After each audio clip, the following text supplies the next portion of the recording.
আপনি মেবি ছাত্র দলের সাথে আপনি বলছেন আপনি এলিট শ্রেণীর সাথে মিশতে পারেন না হাতিয়ার, কিন্তু আমি একটা ছবি দেখেছি আপনি হাতিয়ার সাবেক আওয়ামী লীগ চেয়ারম্যান সবার সাথে, সব ইউনিয়নের সবার সাথে মিশেছেন এবং একটা ছবি সামাজিক যোগাযোগ ভাইরাল হয়েছে।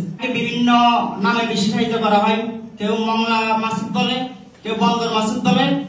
হাতিয়ার অন্যান্য প্রার্থীদের মধ্যে আপনি কিভাবে যোগ্য, আমি আপনাকে কেন ভোট দিব, 2 লাইনে সংক্ষেপে বলবেন। আপনি মেবি ছাত্র দলের সাথে আছেন, ছাত্র দলের এক নেতা আপনাদের পাশের ইউনিয়নের স্বেচ্ছাসেবক দলের মেবি সভাপতি আমাকে নিয়ে ভিডিও লাইভ করছে এবং ভিডিও দিয়েছে আমার বাবা ছিল হচ্ছে চা দোকানদার।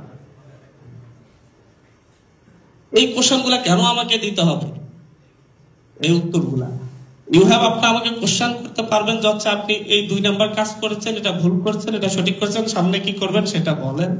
আমি কোথায় থাকি, আমি সকালে কি আলু ভর্তা দিয়ে খেয়েছি না ইলিশ মাছ দিয়ে খেয়েছি, সেই কোশ্চেন আমার মনে হয় যে আমি কেন, এটা তারেক রহমান সাহেবের ক্ষেত্র আপনার বলছিলেন, আমাদের ওই ফাহাম আব্দুল সালাম ভাই বলছিলেন যে কোশ্চেন করা যায় না।